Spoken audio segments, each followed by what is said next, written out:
I woke up shivering on the cold bathroom tiles, my body bare, the fluorescent light above buzzing faintly. For a few seconds, I couldn't remember how I got there. The last thing I recalled was celebrating my anniversary with Emily, my wife of 7 years. We'd toasted over wine, shared a decadent dinner, and exchanged small, heartfelt gifts. So why was I lying here, disoriented and completely exposed? My head throbbed as I stumbled to my feet, gripping the edge of the sink for support. In the mirror, my reflection stared back at me. Unkempt hair, bloodshot eyes, and a faint bruise forming on my jaw. Bruise? Panic set in as flashes of the previous night resurfaced. Laughter, tension, Emily's face twisted in anger, and someone else's voice. The house was eerily quiet as I crept downstairs. Every creak of the floorboards amplified in the silence. Emily, I called, my voice hoarse. No response. The living room was spotless, the remnants of our anniversary celebration neatly tucked away. A bottle of wine sat on the counter, half empty, next to 2 glasses. But Emily was nowhere to be found. A wave of unease washed over me as I noticed her phone sitting on the dining table, a rare occurrence, given her attachment to it. Unlocking it felt like a violation, but something compelled me to look. The screen lit up, revealing a series of notifications. Call Miss David. David, can we talk? Last night was... David, I didn't mean to cause trouble. David, my twin brother. Confusion clouded my thoughts as I scrolled through the messages. Most of them were innocuous, quick exchanges about family dinners or shared childhood memories. But the messages from last night felt different. Why had David been here? And what was he apologizing for? Footsteps behind me made me jump. James! Emily's voice was soft, cautious. I turned to see her standing in the doorway, her hair disheveled, her eyes avoiding mine. Where were you? I asked, my voice sharper than I intended. I went for a walk, she said, her tone measured. I needed to clear my head after last night. After what? She hesitated, her hands tightening into fists. You don't remember? No, I admitted, the anger and confusion in my voice unmistakable. I woke up on the bathroom floor, naked, with no memory of how I got there. Her expression flickered with something. Guilt? Fear? James, you were drunk, she said finally. You got angry and it got out of hand. Angry about what? She shook her head, her voice breaking. I don't want to do this right now. She brushed past me, leaving me alone with the unsettling weight of her words. I glanced back at her phone, the messages from David searing into my mind. What had happened last night? And why did I feel like everyone around me was hiding something? Emily's retreat to the bedroom left me alone in the kitchen, staring at her phone like it held the answers to everything. The messages from David felt innocuous on the surface, but combined with my foggy memory and Emily's strange behavior, they gnawed at me. Why had he been texting her late at night? What did he mean by, I didn't mean to cause trouble? A growing paranoia settled over me as I put her phone down and made my way to the living room. The room was perfectly tidy, save for a faint, sweet aroma that lingered, a mix of Emily's perfume and something unfamiliar. Something male. I rubbed my temples, the dull ache in my head intensifying as fragments of the previous night swirled in my mind. Laughter. A raised voice. Emily's perfume blending with whiskey. And someone else was there. The clock on the wall ticked loudly as I pieced together the scraps of memory. I remembered Emily and I sitting on the couch, drinking wine and sharing stories. But then the mood shifted. An argument, her voice sharp, mine slurred. And then someone else. David's voice. The thought struck me like a lightning bolt. Had David been here? And if so, why? The sound of the shower running upstairs broke my spiral of thoughts. Emily was still in the bathroom, giving me a small window to search for clues. I moved quickly through the house, my eyes scanning for anything out of place. In the dining room, I found a second wine glass sitting on the sideboard. Not the one we'd used during dinner. This one was different, its rim smudged with faint traces of lipstick. Lipstick Emily didn't own. I froze, my mind racing. Had someone else been here too? The sound of the shower stopped, jolting me into action. I returned the glass to its place, my hands trembling. By the time Emily came downstairs, wrapped in a towel and brushing her damp hair, I was sitting on the couch, pretending to watch TV. She glanced at me, her expression guarded. "Are you okay?" "Just tired," I replied, forcing my voice to sound neutral. She hesitated, as if deciding whether to push further, then nodded and disappeared into the bedroom. Once she was out of sight, I pulled out my phone and dialed David's number. He answered on the second ring, his tone casual. "James, what's up?" "I was going to ask you the same thing," I said, keeping my voice steady. "What happened last night?" There was a pause, and I could almost hear him thinking. "I stopped by to check in," he said finally. "You seemed off." "Off how?" "You were drunk," he said, "and Emily asked me to help calm you down." "You don't remember?" His explanation sounded reasonable, but something about his tone felt rehearsed. "I don't remember anything after dinner," I admitted. "Why was she texting you afterward?" Another pause. "She was worried about you," he said quickly. "That's all." His answer was too smooth, too calculated. "All right," I said, ending the call before he could say more. I leaned back on the couch, the phone still in my hand. David's words were logical, but they didn't sit right with me. If everything was so innocent, why did it feel like both he and Emily were hiding something? And why did I feel like I was the only one who didn't know the truth? David's explanation looped in my mind, each word tinged with doubt. "She was worried about you. That's all." If that were true, why hadn't Emily mentioned it? Why had she brushed off the events of the night before with a vague excuse? And why did the memory of her voice, sharp and frantic, refuse to leave my mind? The house felt suffocating, its silence oppressive. Emily had retreated to the bedroom, claiming she had work emails to catch up on, leaving me alone with my thoughts. I decided to clear my head the only way I knew how to run. The brisk morning air did little to calm my nerves. As my feet pounded the pavement, my thoughts raced even faster. I couldn't shake the feeling that something deeper was happening, something Emily and David didn't want me to uncover. The bruises on my jaw and the faint, sweet scent in the dining room haunted me. I couldn't prove it, but I was sure someone else had been there last night. By the time I returned home, my resolve had hardened. If Emily wasn't going to tell me the truth, I'd find it myself. She was still in the bedroom when I came back inside, her voice faint as she spoke on the phone. I stood just outside the door, straining to hear. "Yes, I know," she was saying, her tone hushed. I need more time. A pause. I'll figure it out. Just don't say anything." My stomach churned. Was she talking to David? Or was it someone else? When she hung up, I knocked lightly on the door before entering. "Hey," I said, keeping my tone casual. "Who were you talking to?" She startled slightly, her smile forced. "Just a coworker. We're finalizing a report." Her answer was so smooth, so immediate, that it only deepened my suspicion. "Work on a Saturday?" I asked, raising an eyebrow. She laughed nervously. "Deadlines don't wait, unfortunately."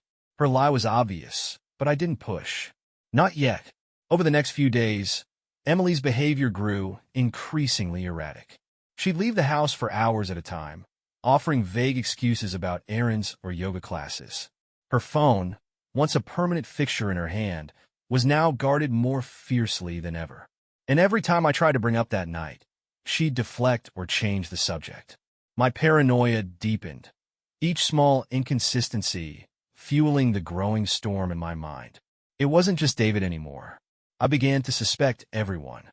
At the grocery store, I caught her chatting with a man I didn't recognize, her laughter too bright, her hand lingering on his arm for just a second too long. At home, she received a package, a plain box with no return address, that she hurriedly took to the bedroom without explanation. And once, late at night, I woke to find her standing in the kitchen, whispering into her phone, her face illuminated by the glow of the screen. It felt like I was losing my grip on reality. Was she cheating? If so, with whom? And why did I feel like I was the last to know? One evening, as Emily sat on the couch scrolling through her laptop, I made a decision. I needed proof. Waiting for her to leave the room, I grabbed her phone and slipped into the bathroom, locking the door behind me. Her messages were cryptic, exchanges with David, co-workers, and even a number saved under a single initial, L. One message stood out. "I can't keep doing this. It's too risky." Sent to L. My heart pounded as I stared at the screen. Who the hell was L? And what was too risky? Emily knocked on the door, her voice strained. "James? Are you okay?" I shoved the phone into my pocket, my mind racing. "Yeah," I called back, forcing my voice to sound normal. "Just a minute."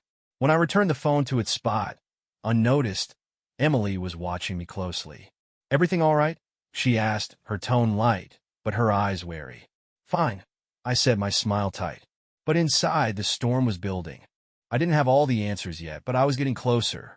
And when I found the truth, I'd make sure Emily couldn't hide anymore. The cryptic message to Elle was like a thorn lodged in my mind.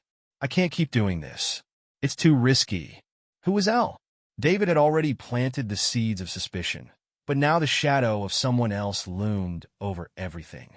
My thoughts spiraled, each possibility darker than the last. The next morning, Emily left early, claiming she had errands to run.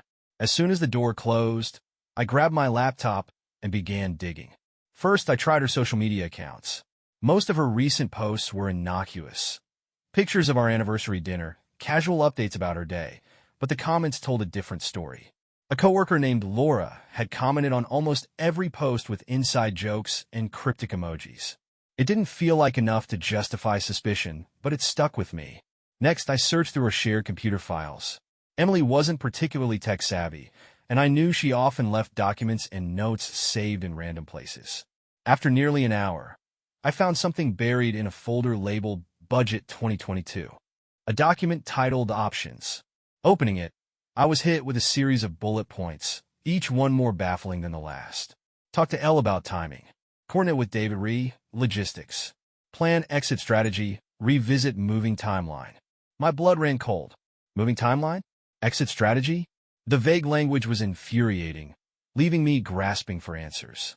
Was she planning to leave me? Was David involved? Or was Elle someone else entirely? When Emily returned home, I pretended nothing had changed, but my mind was racing. She greeted me with a kiss on the cheek, her smile warm and genuine. But all I could think about was the list. Coordinate with David Re, logistics. Over the next few days, I watched her like a hawk, every interaction feeding my paranoia. When she left the room to take a call, I strained to hear snippets of her conversation. When she left the house, I checked the GPS tracker I'd secretly installed on her car. Most of the time, her movements seemed innocent, trips to the store, the gym, a friend's house. But occasionally, she stopped in places that made no sense. An empty parking lot near downtown, a park we never visited, and once late at night a small motel on the edge of town. The motel stop sent my mind spiraling. I sat in the car across the street, watching as she parked and disappeared inside. The minutes ticked by, each one tightening the knot in my stomach. When she finally emerged, she wasn't alone. A man followed her out, his face obscured by the shadows. They didn't touch or speak, but their body language was charged with tension. As they walked to their cars, I snapped a photo, my hands shaking. Back at home, I confronted her. "Where were you tonight?" I asked, keeping my tone calm but firm. She hesitated, her eyes flicking to the clock. "Out with Laura," she said, her smile forced. We grabbed dinner. Her lie was so blatant, so brazen, that I nearly laughed. "Laura," I said, my voice sharp. "Is she the one you met at the motel?" Her face paled, her composure cracking. "What are you talking about?" she stammered. "I saw you, Emily," I said, my voice rising. "I followed you. You weren't with Laura. You were with some guy." Her tears started immediately, her hands trembling as she tried to form a response. "It's not what you think," she said finally, her voice breaking. "Then what is it?" I demanded. "Because right now it looks like you've been lying to me for weeks." She didn't answer, her silence speaking louder than any excuse she could have given. That night, as she slept in the bedroom and I lay awake on the couch, I stared at the photo I'd taken outside the motel. The man's face was obscured, his identity hidden. But whoever he wasn't David. And that meant my wife's betrayal ran deeper than I'd imagined. The photo on my phone felt like a puzzle piece that didn't fit. A man exiting a motel with my wife, his face hidden in the shadows. David was no longer the only suspect. Whoever this was had thrown everything I thought I knew into chaos. The next morning, Emily acted like nothing had happened. She greeted me with a cautious smile, made coffee, and started preparing breakfast. but her nervous glances and trembling hands betrayed her. "Do you want eggs or toast?" she asked, her voice overly casual. I stared at her, my stomach churning. "I'm not hungry." Her smile faltered, but she didn't push. After she left for work, I sat at the table, staring at the photo again. It wasn't enough. I needed more. I texted Kevin, a friend who worked in private security, and asked if he could identify someone based on partial details. Kevin called me back almost immediately. "James, what's going on?" he asked, concern lacing his voice.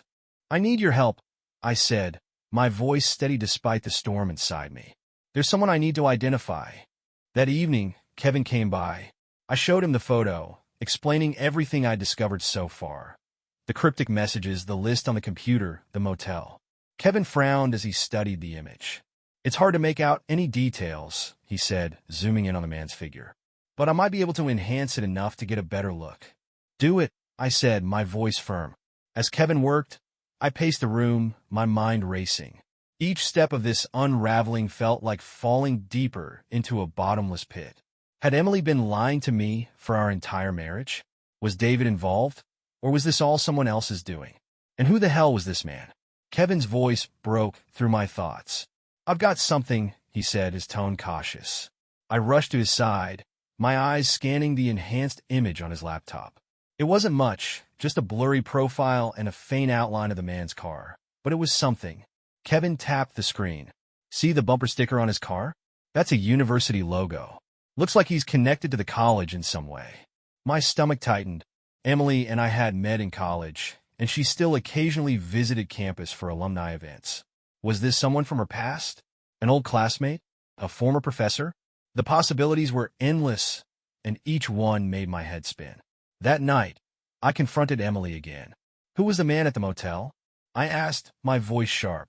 She froze, her back to me as she set down the dish she was drying. "James, I told you, it's not what you think." "Then tell me what it is," I interrupted, stepping closer. "Because right now, it looks like you're sneaking around with God knows who, and lying to my face." Her shoulders slumped, and for a moment, I thought she might finally tell me the truth. But instead, she turned to face me, her eyes red and shining with tears. "I can't," she whispered. "Can't or won't." I snapped. "Both," she said, her voice breaking. Her refusal felt like a slap in the face. I walked away, her sobs following me as I retreated to the guest room. Lying in bed that night, staring at the ceiling, I made a decision. If Emily wouldn't give me answers, I'd find them myself.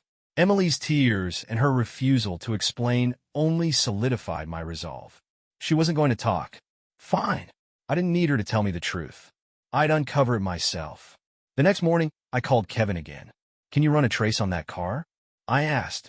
"The one in the photo?" Kevin sighed on the other end of the line. "I can try, but without a clear plate, it's a long shot." "Are you sure about this, James?" "Absolutely," I said, my voice cold. Kevin didn't argue. While Kevin worked on the car, I focused on the name L. The message I'd found on Emily's phone. "I can't keep doing this. It's too risky." Played in my head on a loop. I scoured her contacts, her emails, and every piece of social media I could access, but nothing stood out. Who was L? By the afternoon, Kevin called back. "I've got something," he said, his tone cautious. I gripped the phone tightly. "What?" "The car is registered to someone named Luke Atwood," he said. "The address is listed in town." My stomach churned at the name. Luke Atwood had been one of Emily's classmates in college. He'd been a constant presence in her life back then, always lingering on the edges of our group, always a little too eager to get her attention. I hadn't thought about him in years, but now his name felt like a smoking gun. That evening, as Emily prepared dinner, I confronted her again. "Do you still talk to Luke?" I asked casually, watching her closely. Her hand faltered as she chopped vegetables, but she recovered quickly. "Not really," she said. "Why?" "No reason," I replied, forcing a smile. Her response was too smooth, too calculated.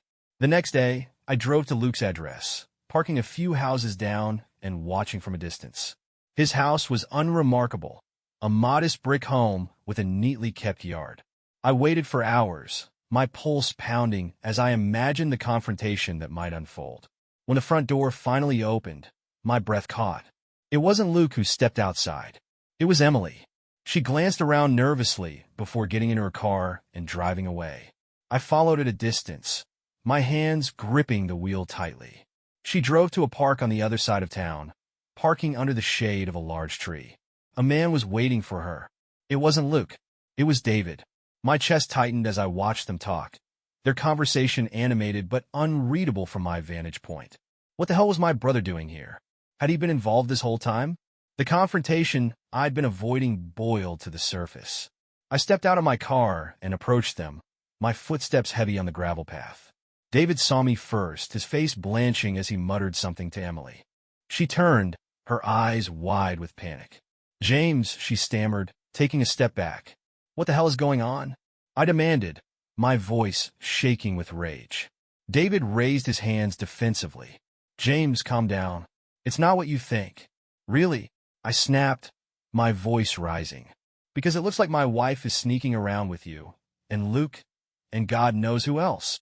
Emily's tears started immediately, her hands trembling as she tried to explain. "I can explain," she said, her voice breaking. "But not here. Please, James, just let me explain." Her plea only fueled my anger. "Explain what?" I shouted. "The lies? The secrets? Or the fact that you've been meeting my brother behind my back?" David stepped forward, his face pale. "James, this isn't about you. It's—" "Shut up," I snarled, cutting him off. My hands clenched into fists as I stared at them, the weight of their betrayal suffocating me. "Go home," I said finally, my voice low and cold. "Both of you. We're not done." Emily hesitated, her tears falling silently, but David grabbed her arm, guiding her toward her car. I watched them leave, my mind spinning. Whatever they were hiding, I was going to find out. And when I did, there would be no coming back. The drive home was suffocating. My thoughts churned like a storm, every unanswered question fueling my anger. Emily and David. Together. At a park. Whatever excuse they gave, it wouldn't matter. They were hiding something, and I wasn't going to let them keep me in the dark anymore. When I walked into the house, Emily was already there, sitting on the couch, her face pale and streaked with tears. "James," she began, standing as I entered. "Save it," I said sharply, cutting her off. "I don't want to hear another lie come out of your mouth." She flinched but didn't back down. "It's not what you think." "You keep saying that," I snapped, stepping closer. "Then tell me, what the hell is going on? Why were you meeting David? And why were you at Luke's house?" Her eyes widened at the mention of Luke, and she took a shaky breath. "It's complicated," she said finally. "Try me," I said coldly. Before she could respond, the front door opened, and David walked in. "James," he said cautiously, his hands raised as if approaching a wild animal. "You've got a lot of nerve," I said, turning to face him, "showing up here after what I saw." "I came here to explain," he said, his tone calm but tense. "You're jumping to conclusions." I laughed bitterly, shaking my head. "Jumping to conclusions? Do you have any idea what this looks like? My wife sneaking around with you and meeting strange men at motels?" David's jaw tightened, but he didn't respond immediately. Emily stepped forward, her voice trembling. "James, please, just let us explain." "Then explain," I demanded. "Right now." The silence that followed was unbearable. Finally, David spoke. "It's not an affair," he said, his voice steady. "I promise you that." "Then what is it?" I snapped. He hesitated, glancing at Emily. "It's about Luke." Emily interjected, her voice breaking. He's been blackmailing me."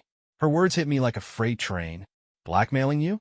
I repeated, disbelief evident in my tone. "With what?" Emily hesitated, her hands wringing nervously. "Photos," she admitted finally. "From college. He threatened to send them to you, if I didn't meet him." My stomach churned as I processed her words. "What kind of photos?" I asked, my voice low. "Stupid ones," she said quickly. "Stuff I did at parties before I met you. They're embarrassing, but harmless." David stepped in, his voice calm. "She came to me for help. I told her not to pay him, but she was scared you'd find out and misunderstand." I stared at them, my anger giving way to confusion. "If that's true," I said slowly, "then why were you meeting him at a motel?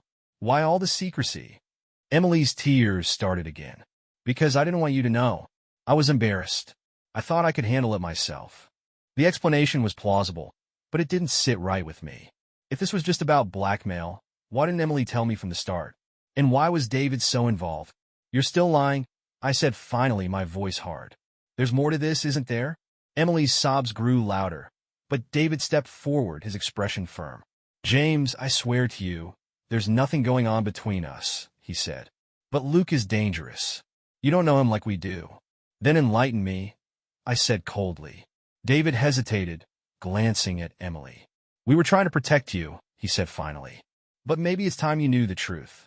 The weight of his words hung in the air, the room thick with tension. I crossed my arms, staring at them both. Then start talking, I said. And don't leave anything out. David's words hung in the air, the tension between the three of us, so thick it felt suffocating. Start talking, I said again, my voice hard. What truth are you hiding from me? Emily exchanged a glance with David, her face pale, her hands trembling. Luke isn't just some guy from college, David said finally. He's been manipulating Emily for years. The revelation didn't hit the way they probably expected. Instead of clarifying things, it only deepened the knot of confusion in my chest. Manipulating her how? I demanded, my voice sharp. Emily sank onto the couch, burying her face in her hands. There were photos, she said through her sobs. From a party in college, ones I didn't even know he'd taken. He's been holding on to them ever since, threatening to send them to people if I didn't. She trailed off, her voice breaking. If you didn't what? I pressed. Meet him, she said quietly. Give him money. Do what he asks. My hands clenched into fists, the anger boiling inside me like a volcano on the verge of eruption. And you thought keeping this from me was a good idea? I snapped. You thought sneaking around with him and dragging David into it was better than telling me the truth? Emily's sobs grew louder, but David stepped forward, his hands raised in a placating gesture. James, she was scared, he said. Luke threatened to ruin her career, her reputation, everything. She didn't want you to know because she thought you'd see her differently. For a moment, I just stared at him, the weight of their words pressing down on me. I wanted to believe them, but something about this explanation still felt off. And what about you? I asked, turning to David. Why are you so involved in this? What aren't you telling me? David's face tightened, his jaw clenching as he met my gaze. Because I've dealt with Luke before, he said finally.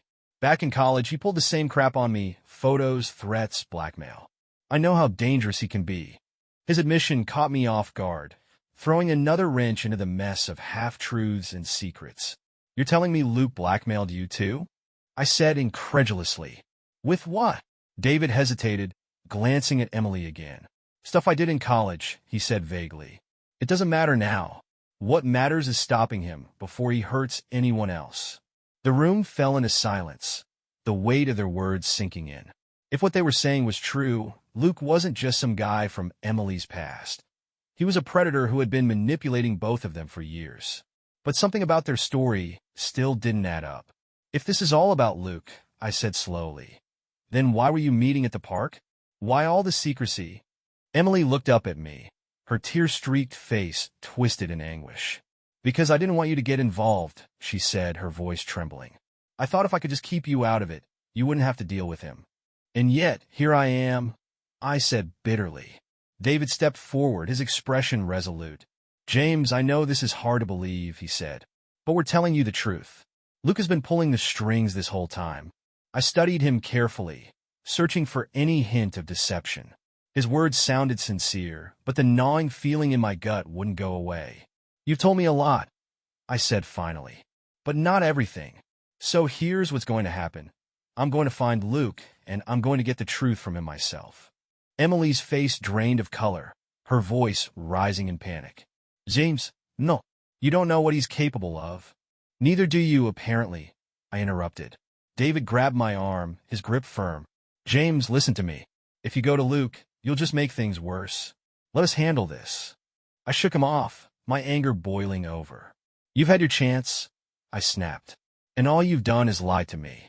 Now it's my turn. I stormed out of the house, ignoring Emily's cries and David's protests. I didn't know what I'd find when I confronted Luke, but I knew one thing. I wasn't going to stop until I had the truth. I sat in my car outside Luke Atwood's house, my mind racing. Every explanation Emily and David had given only fueled my doubts. Photos? Blackmail? Manipulation? Maybe they were telling the truth. Or maybe this was another layer of lies designed to protect themselves. There was only one way to find out. The sun was setting as I approached the front door, the shadows of the trees stretching long across the yard. I knocked sharply, the sound echoing in the stillness. Moments later, the door opened, and Luke stood there, his face a mix of surprise and unease. "James," he said cautiously, stepping out onto the porch. "This is unexpected." "You could say that," I replied, my tone sharp. "We need to talk." Luke crossed his arms, leaning casually against the doorframe, but his posture was tense. "About what?" he asked, feigning innocence. "About Emily," I said bluntly. "And the messages. And the motel." His expression faltered for a fraction of a second before he recovered, a slow smile spreading across his face. "I don't know what you're talking about," he said smoothly. "Cut the crap, Luke," I snapped. "I know everything. The blackmail, the threats, everything." For a moment, he said nothing, his eyes narrowing as he studied me. Then he laughed, a low, mocking sound that sent a chill down my spine.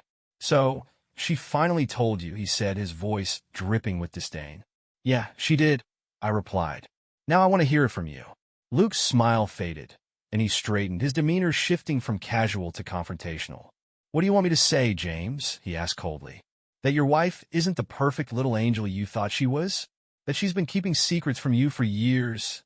His words hit a nerve, but I forced myself to stay calm. "I want the truth," I said evenly. "All of it." Luke leaned closer, his eyes gleaming with something dark. "All right," he said. "You want the truth? Here it is. Emily came to me. She begged me not to tell you about what happened in college. She said it would destroy you." "What happened in college?" I demanded, my voice rising. Luke smirked. "You mean she didn't tell you? How disappointing." My patience snapped. I grabbed him by the collar, slamming him against the doorframe.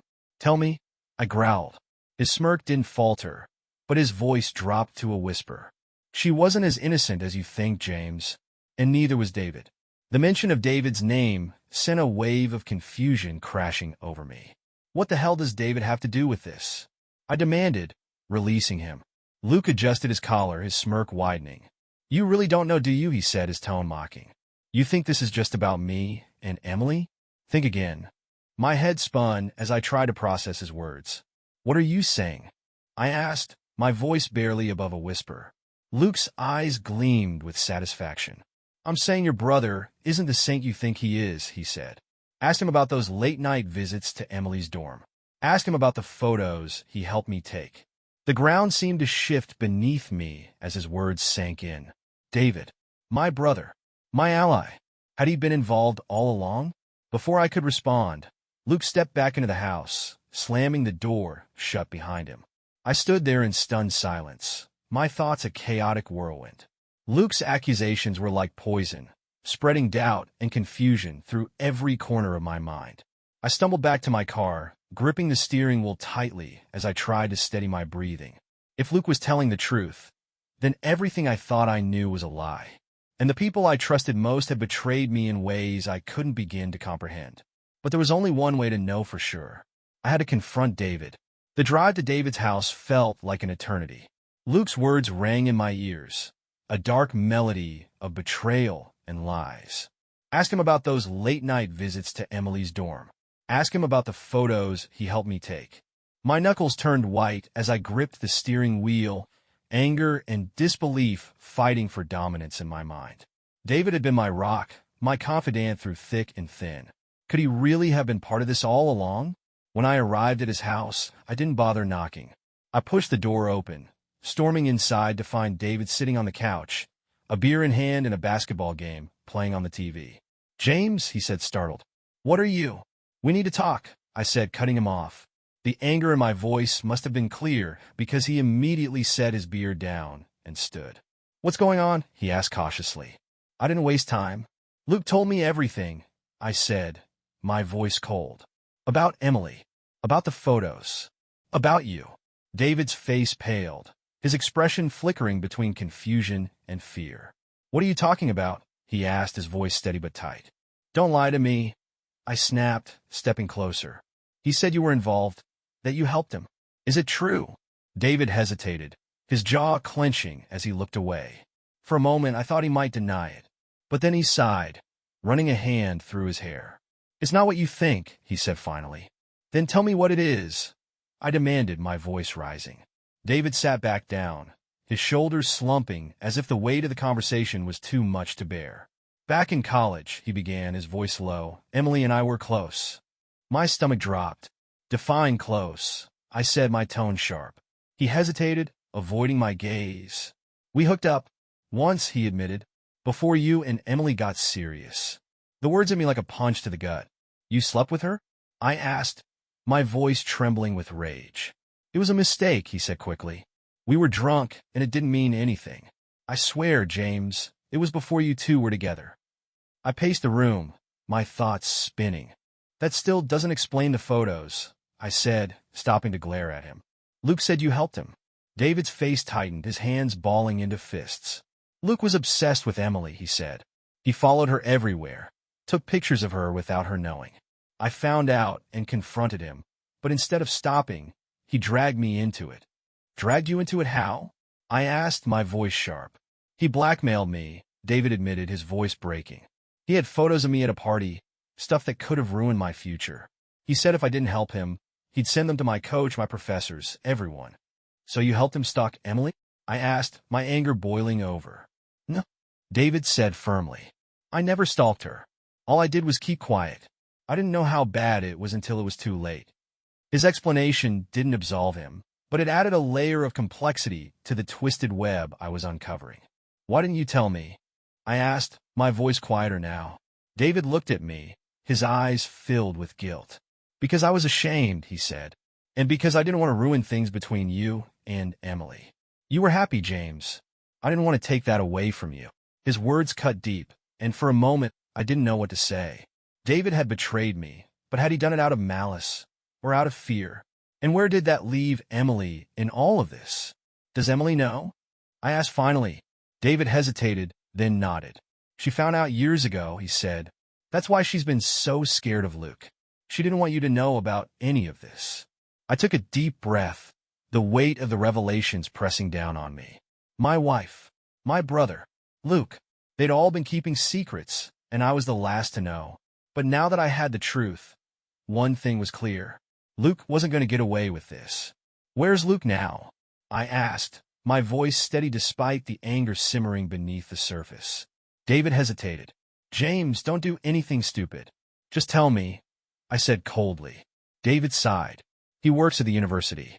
He's there most nights, grading papers or doing God knows what. Without another word, I turned and walked out the door. It was time to end this. The university campus was eerily quiet as I pulled into the parking lot, the glow of the streetlights casting long shadows across the empty paths. Luke's office was in an older building, one I knew well from my own time as a student here. The memories of college life, carefree nights, shared laughter, and the early days of my relationship with Emily felt like they belonged to someone else entirely. Now, the same halls were steeped in betrayal and lies. I made my way inside, my footsteps echoing down the dimly lit corridor. Luke's office door was ajar, a faint light spilling out into the hallway. I stopped just outside, listening. Inside, I could hear him humming softly, the shuffle of papers and the occasional tap of a keyboard breaking the silence. For a moment, I considered barging in, confronting him with all the anger I'd bottled up. But I held back. Instead, I pushed the door open slowly, stepping inside without a word. Luke looked up, startled, his expression shifting from surprise to wary amusement.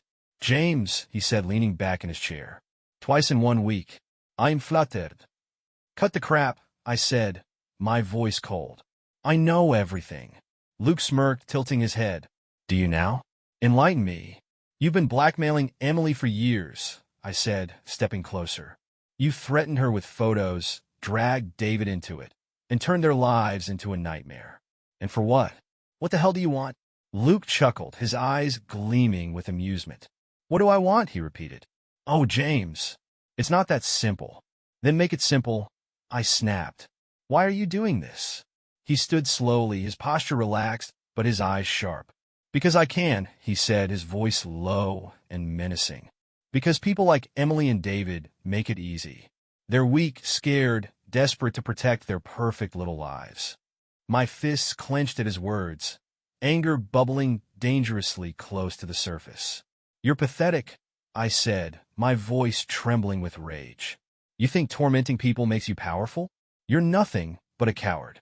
Luke's smirk faltered, a flash of anger crossing his face. Careful, James, he said, his tone icy. You're walking a fine line. I took another step forward, closing the distance between us. You're done, I said firmly. Whatever hold you think you have over Emily or David, it's over. You're not going to manipulate them anymore. Luke laughed, shaking his head. And how exactly are you going to stop me? He asked, his voice dripping with condescension. I pulled out my phone, opening the audio recording I'd started before entering his office. Like this, I said, pressing play. His own voice filled the room, his arrogant confession echoing back at him. Because I can. Because people like Emily and David make it easy. For the first time, Luke's composure cracked. You think that's enough to stop me? He sneered. It's a start, I said. And if you so much as breathe in Emily's direction again, this recording will be sent to the university, the police, and everyone else who needs to hear it. Luke's jaw tightened, his fists clenching at his sides. You don't have the guts, he said, but his voice lacked conviction. I stepped closer, meeting his gaze with unwavering resolve. Try me, I said. For a moment, neither of us moved, the tension in the room thick and suffocating. Finally, Luke broke eye contact, sinking back into his chair with a frustrated growl. This isn't over, he muttered. Yes, it is, I said firmly, turning and walking out of the office. As I stepped into the cool night air, a weight lifted from my chest. The fight wasn't completely over. Luke's influence might still linger, but I'd taken the first step in taking back control. And now it was time to face Emily and David. The drive back home was eerily quiet, the satisfaction of my confrontation with Luke tempered by the storm I knew was waiting for me. Emily and David, two of the people I'd trusted most, tangled in lies and secrets that had unraveled my life. I confronted Luke and cut off his hold over them. But the deeper betrayal, the one closer to home, still burned. When I walked into the house, the tension hit me like a wave. Emily was sitting on the couch, her hands clenched tightly in her lap. David was standing near the window, his posture stiff, his face clouded with guilt. They both looked at me as I entered, their expressions a mix of fear and uncertainty. Well, Emily asked, her voice trembling. Did you talk to him? I nodded, my gaze cold and steady. I did. He won't be bothering you anymore. Her shoulders slumped in relief, but I wasn't finished. That doesn't mean we're done, I said, my voice sharp. There's still a lot you haven't told me. David flinched, his jaw tightening as he glanced at Emily. James, he began, his voice tentative. No, I snapped, cutting him off. You don't get to play the victim here, David. Neither of you do. Emily's eyes filled with tears, but I didn't let myself soften. You lied to me, I said, my voice trembling with anger. Both of you. For years. And for what? To protect yourselves? To keep your secrets hidden? We didn't want to hurt you, Emily said quietly, her tears spilling over. We thought we were protecting you. Protecting me? I repeated, my voice rising. Do you have any idea how ridiculous that sounds? You weren't protecting me. You were protecting yourselves. You didn't want to face the consequences of your actions, so you left me in the dark. David stepped forward, his expression pained. James, I'm sorry, he said. I made mistakes. We both did. But this wasn't about hurting you. I shook my head, pacing the room as I tried to process their words. You slept with my wife, I said, turning to David. You hid that from me for years. And then you let Luke manipulate both of you, dragging me into this mess without even telling me the truth. I didn't know how to tell you, David said, his voice breaking. I didn't want to lose you, James. You're my brother. His words stung, but they couldn't erase the betrayal. And you, I said, turning to Emily. How could you keep this from me? How could you look me in the eye every day, knowing what you'd done? Emily sobbed, her hands shaking as she wiped at her tears. I was scared, she admitted. Scared of losing you. Scared of what you'd think of me. I thought if I could keep it buried, we could move past it. I sat down, burying my face in my hands as the weight of everything pressed down on me. You didn't give me the chance to move past it, I said quietly. You made that decision for me. The room fell into silence, the tension thick and suffocating. Finally, I looked up, my gaze hard and steady. I don't know if I can forgive either of you, I said, but I'm done being the one in the dark. From now on, I call the shots. If either of you so much as hesitates to tell me the truth, we're done. Do you understand me? They both nodded, their faces pale and stricken. I stood, my voice steady despite the storm raging inside me. This isn't over, I said. Not by a long shot, but for now I need space. Don't talk to me unless it's absolutely necessary. Without waiting for a response, I left the room, retreating to the guest bedroom, where I could finally breathe. That night, as I stared at the ceiling, I felt the first flicker of something I hadn't felt in weeks. Control. The days following my confrontation with Emily and David were a strange limbo. I stayed in the guest bedroom, avoiding them as much as possible, my thoughts swirling with everything they'd confessed. Luke was no longer a threat, but the damage he'd done, the cracks he'd exposed in my marriage, in my relationship with David, felt irreparable. Emily tried to give me space, but her presence lingered like a ghost. I'd catch her glancing at me from across the room, her eyes filled with guilt and sadness. David, on the other hand, stayed away entirely. Good. I wasn't ready to face him again.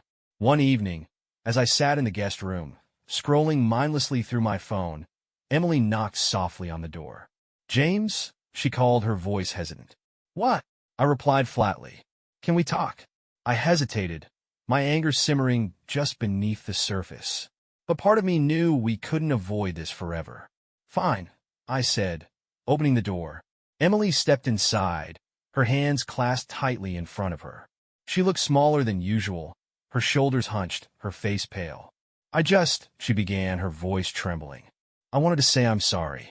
For everything. I leaned against the wall, crossing my arms as I stared at her. That's it?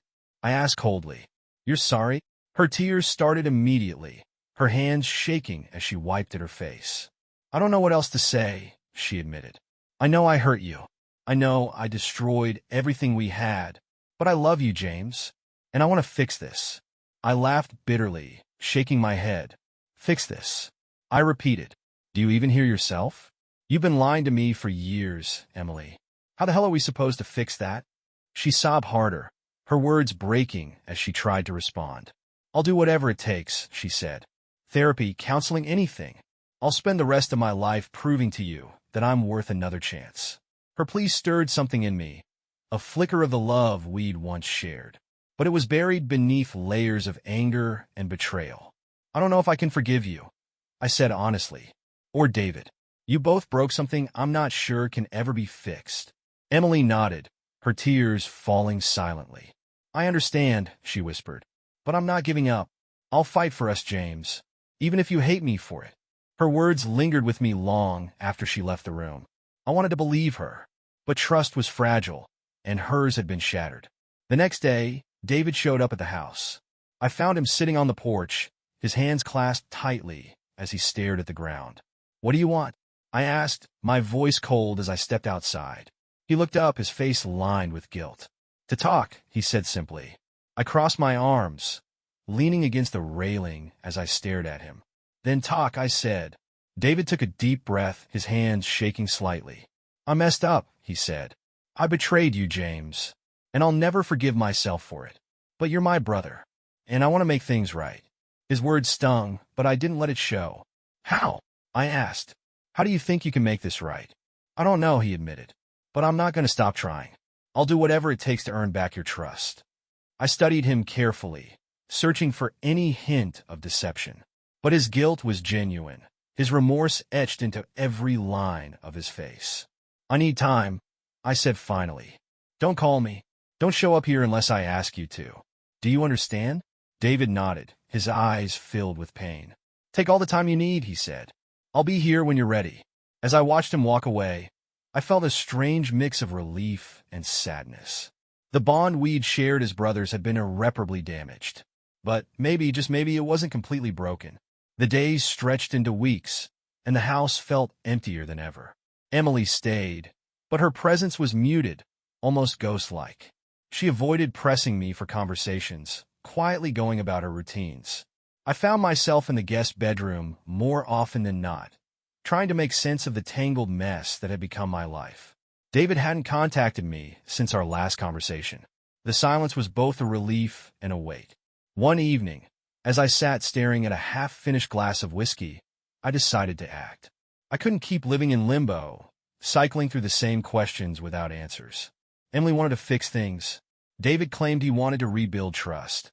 But I needed clarity. I called Kevin, my friend in private security. "I need one last favor," I said when he answered. Kevin sighed on the other end of the line. "What now, James?" "I need a deep dive on Emily and David," I said, my voice steady despite the unease in my chest. There was a pause. "You sure about this?" Kevin asked. "Yes," I said firmly. "If there's anything else they're hiding, I need to know." Kevin agreed reluctantly, promising to call me when he had something. The wait was agonizing, each hour stretching endlessly as I imagined what he might find. Had Emily lied about everything? Was David still covering for her? Or himself? 3 days later, Kevin called back. "James," he began, his tone cautious. "What did you find?" I asked, my heart pounding. "There's nothing new on David," he said. "But Emily, there's something you need to see." Kevin sent over a file, and my hands trembled as I opened it. Inside were messages, emails, texts, and screenshots, all dating back years. Some were between Emily and Luke, confirming the blackmail and manipulation she described. But others were messages Emily had sent to an unknown recipient. The most recent one sent chills down my spine. "I think he knows everything. We have to figure this out fast." I stared at the message, my mind racing. Who was she talking to? Was it David? Someone else entirely? The file also included records of financial transactions. Small, irregular payments made to a private account under the initials L.A. Luke Atwood. I closed the laptop, my chest tightening as the weight of it all pressed down on me. Emily's story about Luke was true, but she hadn't told me everything. The payments, the messages, she was still hiding something. That night, I confronted her. "Who were you talking to in this message?" I asked, showing her the screenshot. Emily froze, her face draining of color. "Where did you get that?" she asked, her voice barely above a whisper. "That doesn't matter," I said coldly. "Answer the question." She looked away, her hands trembling as she tried to form a response. "James, it's not what you think," she said finally. "Then tell me what it is," I snapped. "Because right now it looks like you're still lying to me." Emily took a deep breath, her voice breaking as she spoke. "I was talking to Laura," she admitted. "She's the only person I could confide in about this." Her explanation made sense, but it felt too convenient. "And the payments?" I asked, my tone sharp. "Why were you still sending money to Luke?" Her eyes filled with tears, her voice trembling as she answered. "Because I wanted it to stop," she said. "Even after you confronted him, I was scared he'd come back. I thought if I kept paying him, he'd leave us alone." Her words sounded sincere, but I couldn't shake the doubt gnawing at me. "You should have told me," I said quietly. "All of it, from the start." "I know," she whispered, her tears spilling over. "And I'm so sorry, James. I don't know how to fix this, but I'll do whatever it takes." For the first time in weeks, I felt the faintest flicker of understanding. Emily's lies had been born out of fear, not malice. But fear didn't excuse the damage she'd done. "I need time," I said finally. Her sobs grew louder, but she nodded, her voice breaking as she said, "Take all the time you need." That night, as I lay awake in the guest bedroom, I felt a strange sense of clarity. The road ahead was still uncertain, but for the first time, I knew where I stood. This wasn't just about Emily or David or Luke anymore. This was about me. Morning sunlight filtered through the blinds, casting long streaks of light across the guest bedroom. I'd spent another restless night replaying everything in my mind. Emily's lies, David's betrayal, and the manipulation Luke had orchestrated. But for the first time, the chaos didn't feel all-consuming. Instead, it felt like the end of a storm. The debris scattered, but the skies clearing. As I made my way downstairs, I found Emily in the kitchen, nursing a cup of coffee. Her eyes were red, her face pale. She looked as if she hadn't slept either. When she saw me, she straightened, her expression a mix of hope and fear. "Morning," she said softly. I nodded, pouring myself a cup of coffee and sitting across from her. The silence between us was heavy, but not hostile. "I've made a decision," I said finally, breaking the tension. Her hands tightened around her mug, her knuckles white. "Okay," she said, her voice barely above a whisper. I took a deep breath, gathering my thoughts. "I'm not leaving," I said. "But things aren't going to go back to the way they were. Not yet." Relief flooded her face, but I held up a hand to stop her from speaking. "I'm staying because I think there's something worth saving," I continued. "But this isn't going to be easy. You broke my trust, Emily, and it's going to take a long time to rebuild it." Tears spilled down her cheeks as she nodded, her voice trembling. "I'll do whatever it takes," she said. "Therapy, counseling, anything. Just tell me what you need." I met her gaze, my voice firm. "I need honesty," I said. "From now on, no more lies. No more secrets. If I catch you hiding anything, we're done. Do you understand me?" She nodded again, her tears falling silently. Later that day, I called David. He answered on the second ring, his voice cautious. "James, we need to talk," I said. There was a pause before he responded. "Okay," he said. "When?" "Now," I said, my tone leaving no room for argument. David arrived within the hour, his expression tense as he stepped inside. We sat across from each other in the living room, the air thick with unspoken words. "I've decided to stay," I said bluntly. "But things between us aren't going to be the same." David nodded, his face clouded with guilt. "I understand," he said quietly. I leaned forward, my gaze hard. "You betrayed me, David. And you hid it for years. That's not something I can just forget." "I know," he said, his voice breaking. "I don't expect you to. But I want to make it right, James. I'll do whatever it takes to earn your trust again." His words echoed Emily's. And for the first time, I felt a sliver of hope. Maybe they could change. Maybe we could rebuild. But it would take time.